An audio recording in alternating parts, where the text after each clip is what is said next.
Yan, magandang araw mga kapatid, Noxky Vlog. Andito ulit tayo sa Wiltec, Santa Cruz, Lubao, Pampanga para ipakita itong bagong special edition din ng Honda Click 125i na 2024 model.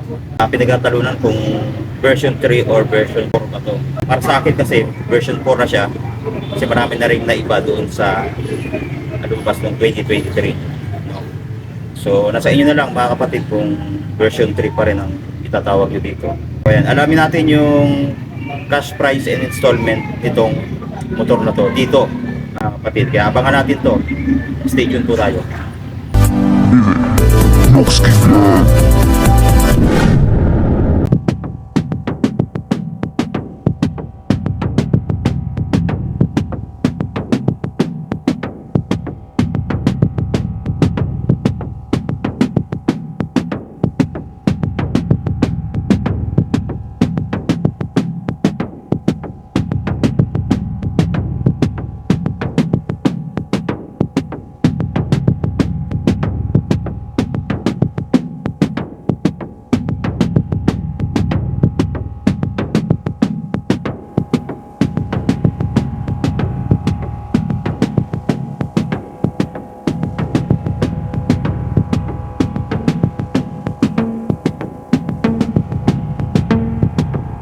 So ito yung Honda Click 125 Special Edition na kulay matte red.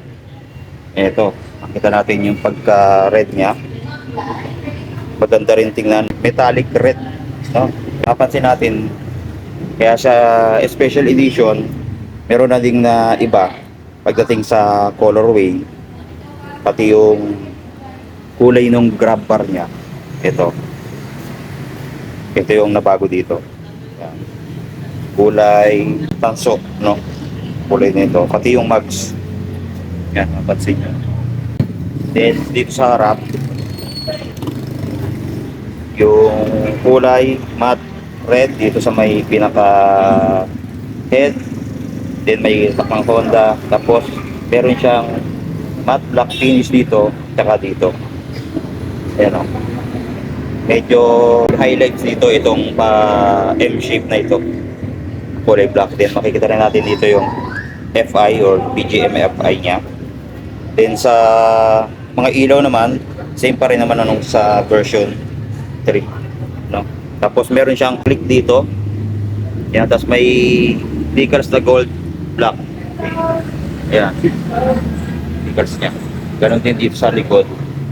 Ayan, may click, then gold and black, tapos kulay white yung click niya na may kulay gray. Then papansin natin yung special edition, makikita dito yung sulat na liquid gold. Ito naman yung sa standard, yung liquid gold niya nandito, wala dito. Yung pinagkaiba nila, no? Yan po, yan yung standard na 2024 model. Sa overall specs naman ito, same naman nung dati yan. Yun lang talaga yung kanyang color combination, tapos yung mga binago dito sa kanilang kulay ng mags at nung grab bar. Combi brake system pa rin naman yan. Nakita natin yung tatak na combi brake yan. Isa rin sa nagpapaganda ng motor yung mga decals nito. Kaya minsan kahit sabihin natin na bago na yung motor natin, pag nakakita tayo ng mas bagong decals, mas nagagandahan pa tayo. So sa inyo na lang mga kapatid talaga yung pagpili, no? Tapos yung kanyang compartment ay same pa rin naman yan nung sa version 3, no? Yan pa rin yung laki niya. Nasa 5.5 liters ang kanyang capacity, and ang fuel consumption nga nito ay nasa 50 km per liter. So napakatipid po nun. Tapos upuan niya same na same din sa dun sa dati, no? Ayan. Saktuhan lang yung lambot, then mukhang makapal yung tela nito. Ayan. Tapos pagdating sa meter panel, eto same pa rin naman yung nilabas ng 2023 model. Yan, digital panel gauge. Then andyan na yung kanyang information about sa mga ilaw, sa oras, temperature, fuel gauge nandiyan na, no? Ito yung selection niya sa trip meter kung gusto nating iset, no? Dito natin mapipindot yun. Then makikita natin yung Honda logo dito. So dito sa kanyang ignition, same pa rin naman. Yan, naka-shutter lock key. Dito na rin binubuksan yung seat natin. Then may package siya na dalawa kabilaan. Ito walang cover, din sa kabila meron. Tapos meron niyang power outlet sa loob, no? Yan, makikita natin. So yung magandang features dito. Bilan na lang natin ng USB type para magamit natin sa pag-charge sa cellphone. So napaka-useful niyan. Meron din siyang brake lock.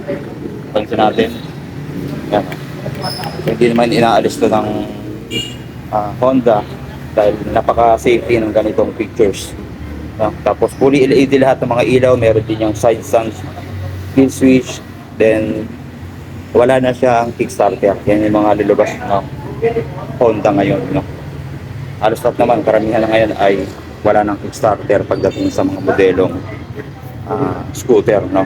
So ayan, alamin natin yung kanyang cash price installment dito sa branch na to, no? Dito sa Wheeltech, Santa Cruz, Davao, Pampanga. Yan sila ma'am, sila Sir Rene, yan yung nag-assist sa atin. Maraming salamat, shoutout sa kanya yan. So ito yung kanyang installment kung gusto nating hulugan itong motor na to. Meron siyang down payment na 7,500. Tapos ang monthly nito ay 4,487. Tapos may rebate diyan na 500 sa first year. Tapos second and third or 3 years ay 200 na lang po yung rebate nitong motor na to. So mas maganda i-update niyo na yung hulog para mas mura yung mabayaran natin. Tapos sa cash price naman niya, so i-plus ko na lang din mga kapatid.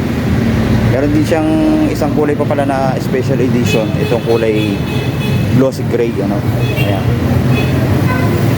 So pareho lang sila ng price, itong glossy gray. So maganda rin to mga kapatid, yung glossy gray. Baka magustuhan nyo rin, no? Ayan. Ganyan naman yung itsura niya.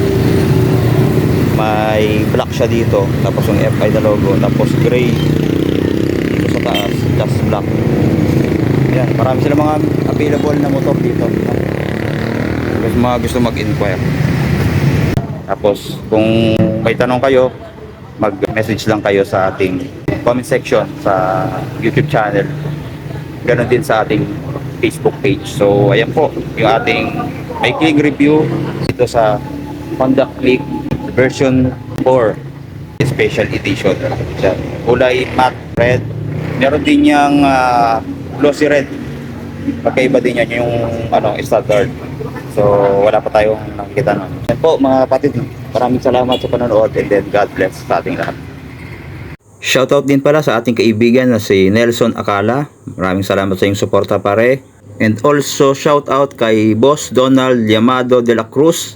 Meron siyang business na burautan ni Boss Donald na mga motorcycle parts and accessories. So sir, sana makapunta din tayo dyan at mabisita natin yung inyong tindahan. God bless you sir.